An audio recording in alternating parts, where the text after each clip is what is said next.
ওদের চেহারা দেখে মুহূর্তের মধ্যেই অজ্ঞান হয়ে গেল অভিজিৎ। সমীর কোনো রকমে টেনে অভিজিৎকে রুম থেকে বের করলো। ব্যান্ডেজ নিয়ে ফিরে এসে দেখলো লোকটাই সেখানে নেই। তার চেয়ে অবাক করার বিষয় হলো সেখানে কোনো রক্ত বা রক্তের দাগও পর্যন্ত নেই। ভয়ে হাত পা যেন অবেশ হয়ে যেতে লাগলো ওদের। তখনই আবারও চিৎকার চেঁচামেচি ভেসে আসতে লাগলো 2 তলা থেকে।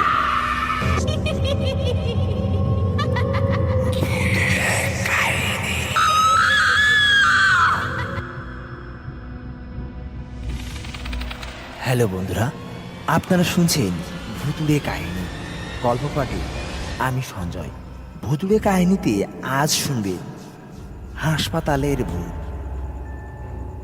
তো বন্ধুরা, চলুন শুরু করা যাক আমাদের আজকের ঘটনা। সমীর আর অভিজিৎ দুইজন একই সাথে 1 বছরে মেডিকেল থেকে পাশ করেছে। ওদের দুজনেরই ইচ্ছা ছিল প্রত্যন্ত অঞ্চলে কোনো গ্রামের হাসপাতালে গিয়ে মানুষদের সেবা করা। একদিন ওরা বেরিয়েও পড়ল। শহর থেকে অনেক দূরে একটা গ্রামে এসে হাজির হলো। খুবই নির্জন গ্রামটি, মানুষজনও খুবই কম। গ্রামের একটু দূরেই একটা পরিত্যক্ত হাসপাতাল আছে। হাসপাতালটি 2 তলা। বহু বছর আগে এই হাসপাতালে রোগীদের সেবা হতো, গ্রামের মানুষদের চিকিৎসা হতো। কোনো এক অজানা কারণে হাসপাতালটি বন্ধ হয়ে যায়। সেই থেকে হাসপাতালটি পরিত্যক্ত অবস্থায় পড়ে আছে। সমীর আর অভিজিৎ এই হাসপাতালটাকে নতুন করে চালু করার চিন্তা করল। তখন বিকাল ঘনিয়ে আসছে। হাসপাতালের নিচের তলায় একটা রুম পরিষ্কার করলো ওরা। তারপর সেখানে সেই রাতটা কাটালো। প্রয়োজনে কিছু জিনিসপত্র গ্রাম থেকে আনিয়ে নিল। বলা তো যায় না রাতে কখন কি লাগে। আর হাসপাতাল থেকে গ্রামের সবচেয়ে কাছের বাড়িটা যেতেও 10 থেকে 15 মিনিট তো লাগবেই। তাই আলো থাকতে থাকতে গ্রাম থেকে জিনিসপত্র আনিয়ে নিল ওরা।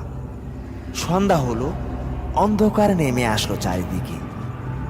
হাসপাতালের আঙিনায় বসে কথা বলছে সমীর আর অভিজিৎ।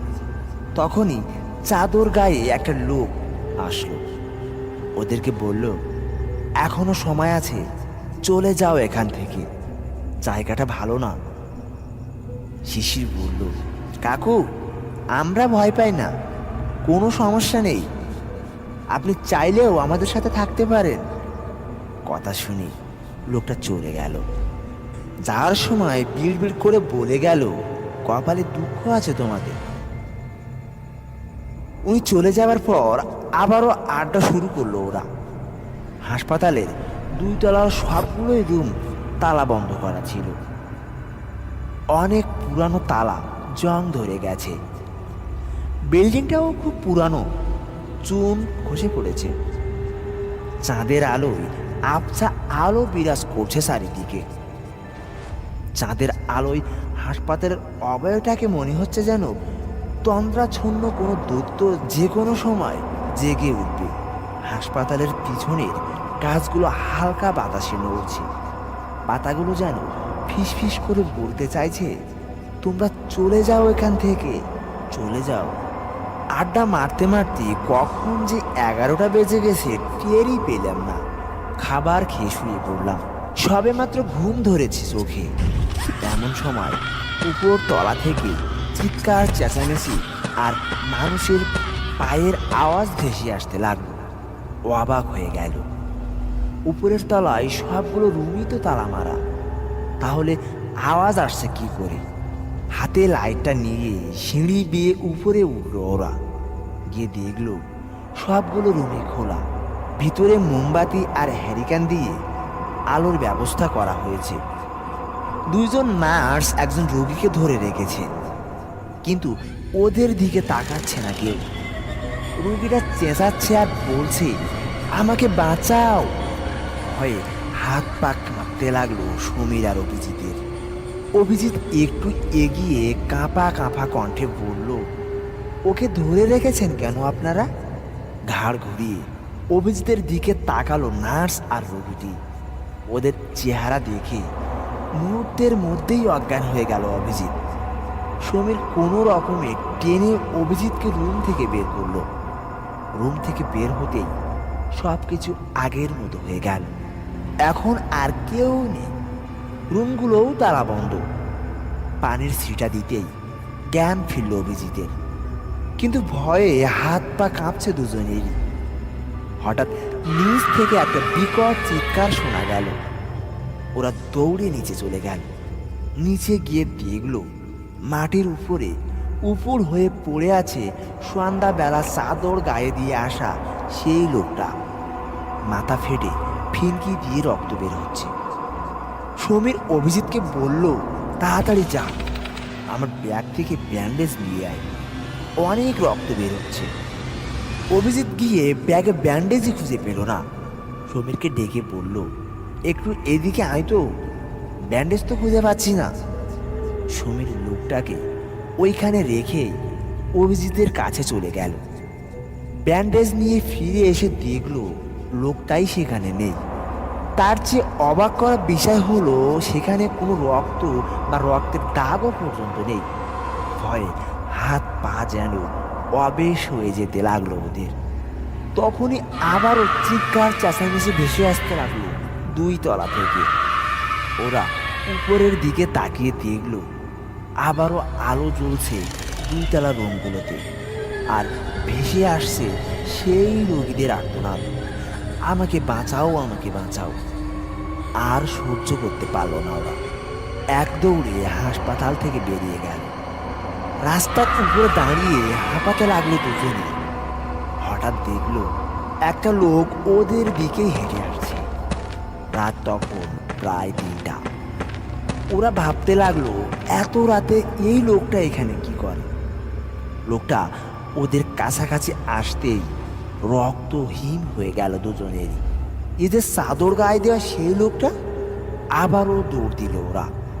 এবার সোজা ওদের রুমে দরজা জানালা লাগিয়ে চুপচাপ বিছানার উপর শুয়ে রইল তারা।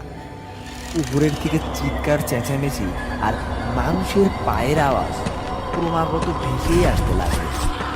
সময় যেন কাটছেই না। ওরা বারবার ঘড়ির দিকে তাকাচ্ছে, তো কখন ভোর হবে, কখন ভোর হবে। হঠাৎ কে যেন ওদের দরজা নক করলো, কিন্তু ওরা ওদের জায়গা থেকে নড়ল না। বেশ কিছুক্ষণ পর দরজা নক করা বন্ধ হয়ে গেল। চারিদিকে নীরব, উপর থেকে কোনো আওয়াজও আসছে না। তখনই ঘটল অঘটনটা। আগে সমীরই দেখলো দরজার নিচ দিয়ে রক্ত ওদের রুমে ঢুকছে। আস্তে আস্তে বাড়তে লাগলো রক্তের প্রবেশ গতি। কিছুক্ষণ বাদেই রুমের পুরো মেঝেও রক্তে ভরে গেল। চোখ বন্ধ করে ভগবানকে ডাকতে লাগলো ওরা দুজনে। প্রায় ভোর হয়ে এলো। কিছুক্ষণ বাদে দরজা খুলে বাইরে বের হয়ে আসলো ওরা।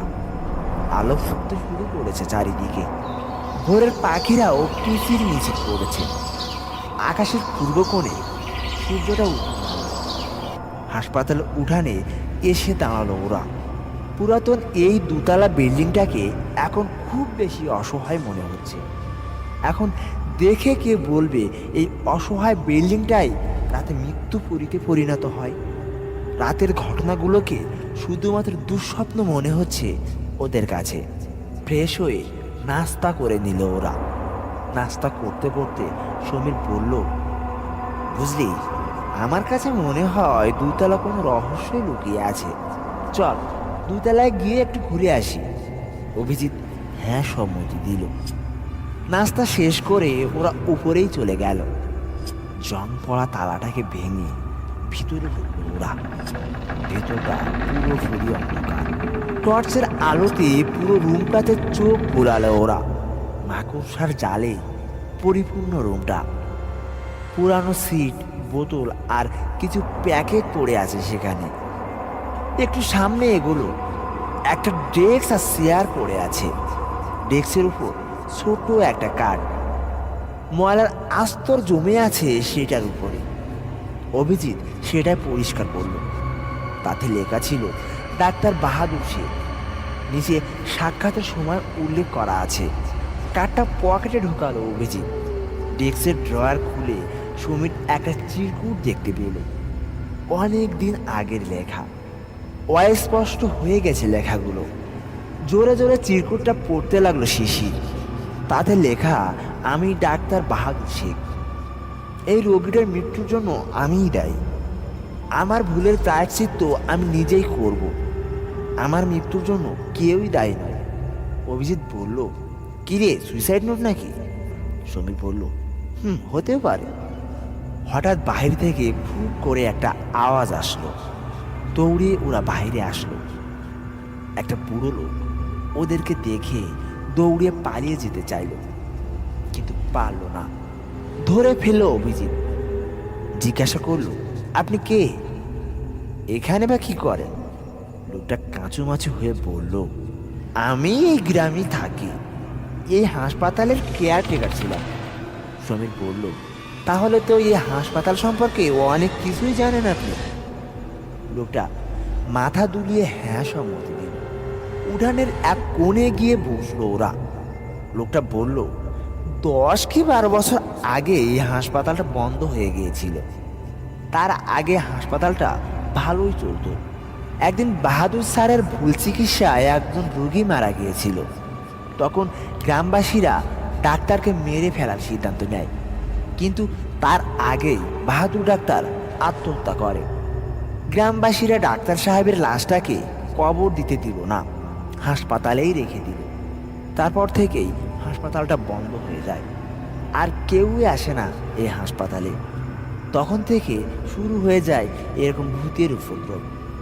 সব কিছু শুনে সমীর বলল, মনে হয় ডাক্তার বাহাদুর শেখের লাশটাকে কবর দিলে ভূতের উপদ্রব বন্ধ হয়ে যাবে। লোকটাকে জিজ্ঞাসা করলো, আপনি কি জানেন লাশটা কোথায়? লোকটা বলল, আসেন আমার সাথে। দুতলায় একটা রুম থেকে পাওয়া গেল ডাক্তার বাহাদুর শেখের কঙ্কাল। একজন হুজুর ডেকে কঙ্কালটাকে কবর দেওয়া হলো। তারপর সমীর লোকটাকে বলল, আপনার কাছে কি ডাক্তারের কোনো ছবি আছে? লোকটি বলল, আমার কাছে নেই, তবে ওনার চেম্বারে একটা ছবি আছে। লোকটা গিয়ে ছবিটা নিয়ে আসলো। ছবিটা দেখে ওদের চোখ তো কপালে। এই যে সেই লোকটা যে কালকে চাদর গায়ে দিয়ে এসে ওদেরকে সাবধান করেছিল। কয়েক মাস পরের কথা। হাসপাতালটাকে মেরামত করে নতুনভাবে সাজিয়ে সমীর আর অভিজিৎ রোগীদের চিকিৎসা করা শুরু করেছে। এখন আর কোনো ভূতের উপদ্রব নেই। হাসপাতাল ভালোই চলছিল। হঠাৎ একদিন বিকালে একজন মুমূর্ষু রোগী চিকিৎসার জন্য হাসপাতালে আসলো। লোকটাকে জরুরি ভিত্তিতে একটা ইঞ্জেকশন দেওয়া দরকার, কিন্তু হাসপাতালে সেই ইঞ্জেকশনটা নেই। আর ইঞ্জেকশনটা খুব দ্রুত দিতে না পারলে লোকটাকে হয়তো বাঁচানো যাবে না। দুশ্চিন্তায় মাথা খারাপ হয়ে যাচ্ছিল সমীরের। হঠাৎ দেখলো ওরই সামনে পড়ে আছে ইঞ্জেকশনটি। সমীর তো অবাক, কোথা থেকে আসলো এটা? অভিজিৎকে ডাক দিল সমীর। অভিজিৎ ও অবাক হলো ইঞ্জেকশনটা দেখে। চারিদিকে তাকাতে লাগলো ওরা। হঠাৎ দেখলো হাসপাতালের উঠানের এক কোণ দিয়ে প্রস্থান করছে চাদর গায়ে দেয়া ডাক্তার বাহাদুর শেখ। বন্ধুরা, আমাদের আজকের ঘটনাটি ছিল এ পর্যন্ত। আমাদের আজকের ঘটনাটি কেমন লাগলো জানাতে ভুলো না। আর তুমি যদি আমাদের এই ঘটনাটি ফেসবুকে দেখে থাকো, তাহলে অবশ্যই আমাদের পেজটিকে লাইক করে দিও। আর চলে যায় ইউটিউবে এবং সার্চ করো ভুতুড়ে কাহিনী। আর তোমার সাথে যদি এমন কোনো ঘটনা ঘটে থাকে বা এমন কোনো ঘটনার সাক্ষী হয়ে থাকো, তাহলে অবশ্যই আমাদের জানাতে ভুলো না। আমাদেরকে জানাতে আমাদেরকে ইমেল করো এই ঠিকানায়। আমাদের ইমেল অ্যাড্রেস bhuture0@gmail.com। ভালো থাকো, সুস্থ থাকো। কথা হবে পরের ঘটনায়।